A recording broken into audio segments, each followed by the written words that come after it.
गोवा हे भारतातील क्षेत्रफळाच्या दृष्टीने सर्वात छोटे राज्य. ते भारताच्या पश्चिम किनारपट्टीवर असून त्याच्या उत्तरेला महाराष्ट्र, पूर्व व दक्षिणेला कर्नाटक ही राज्ये, तर पश्चिमेला अरबी समुद्र आहे. 30 मे 1987 रोजी गोव्याला स्वतंत्र राज्याचा दर्जा मिळाला. असा हा गोवा नैसर्गिक कृपा असल्यामुळे गोव्यामध्ये भरपूर जैवविविधता आहे आणि त्यामुळे गोवा हे देशी व परदेशी पर्यटकांचे आकर्षण असून पर्यटन हा येथील एक महत्त्वाचा व्यवसाय आहे. या राज्याला एक अलौकिक असा सांस्कृतिक वारसा देखील लाभलेला आहे. गणेशोत्सव, शिमगा, दसरा, दिवाळी या सणांबरोबरच नाताळ हा सण सुद्धा तेवढ्याच उत्साहात येथे साजरा केला जातो. पर्यटन हा इथला महत्त्वाचा व्यवसाय असला तरी गोवा हे प्राचीन मंदिरे आणि वैशिष्ट्यपूर्ण स्थापत्यकलेबद्दल देखील प्रख्यात आहे. आमचा हा प्रवास उत्तर गोव्यातील अस्नोराच्या दिशेने चालू आहे. अस्नोरा हे गोव्यातील बारदेस तालुक्यातील गाव आहे. अस्नोराला जात असताना बारदेस तालुक्यातील पिरणे हे गाव लागते. पिरण्यामधून जात असताना रस्त्यालगत असलेल्या मंदिराने लक्ष वेधून घेतलं आणि या सुंदर मंदिरात जाण्याची इच्छा निर्माण झाली. मंदिर तर देखणंच दिसतं आणि मंदिरासभोवतालच्या ऐसपैस प्रांगणातील तुळशी वृंदावनही तेवढेच मोहक वाटते. तुळशी वृंदावनावर श्री विष्णूंची मोहक मूर्ती कोरलेली आहे.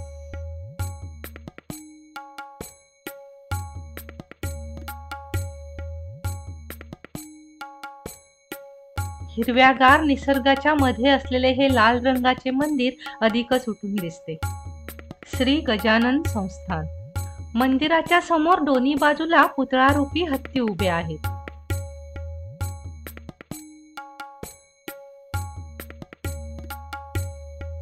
गोव्यात आल्या आल्या श्री गणेशांच्या दर्शनाचा योग आला, यानेच मन आनंदित झालं.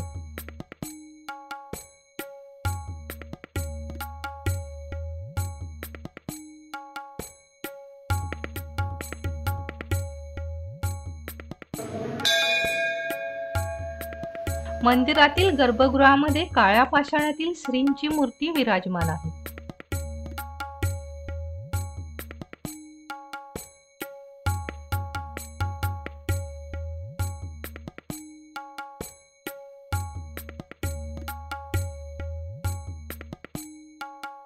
सभा मंडपामध्ये श्री नारदकृत गणपती स्तोत्र लिहिलेले आहे.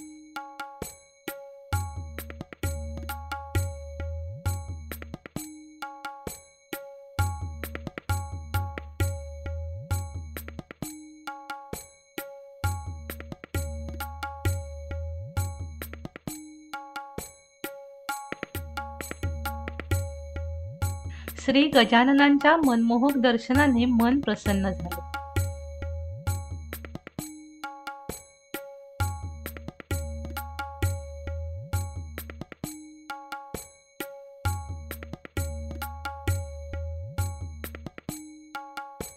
इथे मिळालेल्या तीर्थप्रसादाने मन तृप्त झालं.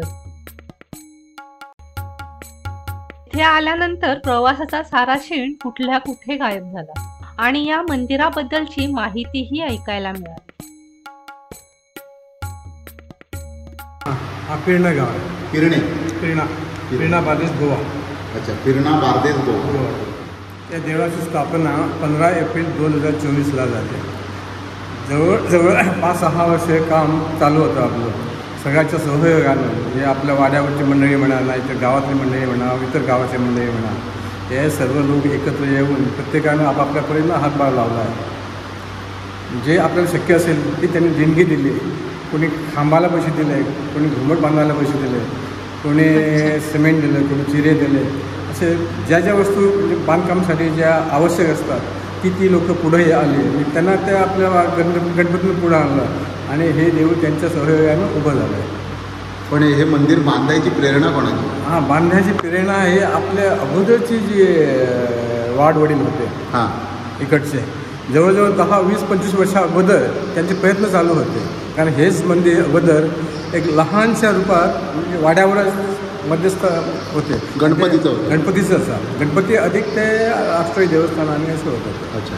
हां, तिथनं मग त्याने लोकांनी काय झालं की जवळ रस्त्यात जवळ असल्या कारणानं रहदारीला पण तिथं अडचण होते. एखादा प्रोग्राम झाला तर लोकांना तिथं बसायला बरोबर मिळत नाही. मग त्यातून संकल्पना निर्माण झाली की आपण बाबा हे देऊळ चांगल्या जागेवर ज्येष्ठ लोक शांतपणे म्हणजे जास्त बसणार त्या लोकांनी तिथं ते मंदिर बांधायचं आणि तिथनं मग ती सुरुवात झाली आणि हळूहळू त्याला मग ते आकार मोठा होऊन गेला आणि ते मंदिर कंप्लीट झालं. मग आता इथे उत्सव कधी असतात?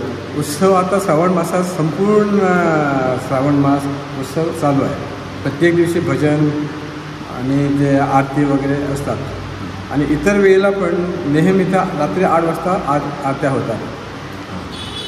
त्यावेळी हे सगळे गावातले लोक गावातली गावाची बाहेरची मंडळी हे सर्व इथं म्हणजे येताना जाताना एखादा माणूस समजा नोकरीला जातो आहे ते पेडण्या बाजूला म्हणा त्या साळ म्हणा आणि गोणा म्हणा ती जवळपासची गावाच्या बाजूला म्हणजे जी लोक पणजीला जातात म्हापसाला जातात ते इथं हटकून तिथं राहतात, नमस्कार करतात, दर्शन घेतात, एखाद्याला अभिषेक करायचा असेल तर अभिषेक करतात आणि ते पुढे जातात म्हणजे देवाचा आशीर्वाद घेऊन पुढे जातात.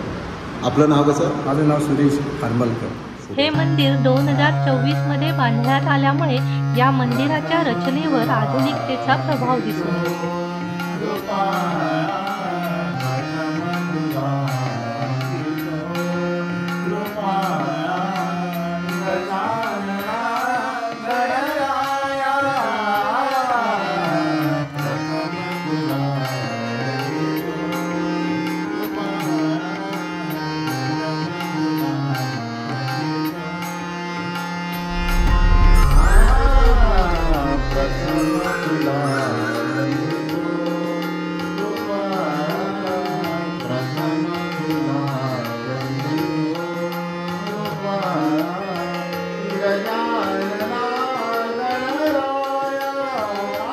या सुंदर मंदिरातून श्री गजाननांचा आशीर्वाद घेऊन आणि इथल्या आपुलकीने भारावून जाऊन आम्ही प्रसन्न मनाने बाहेर पडलो.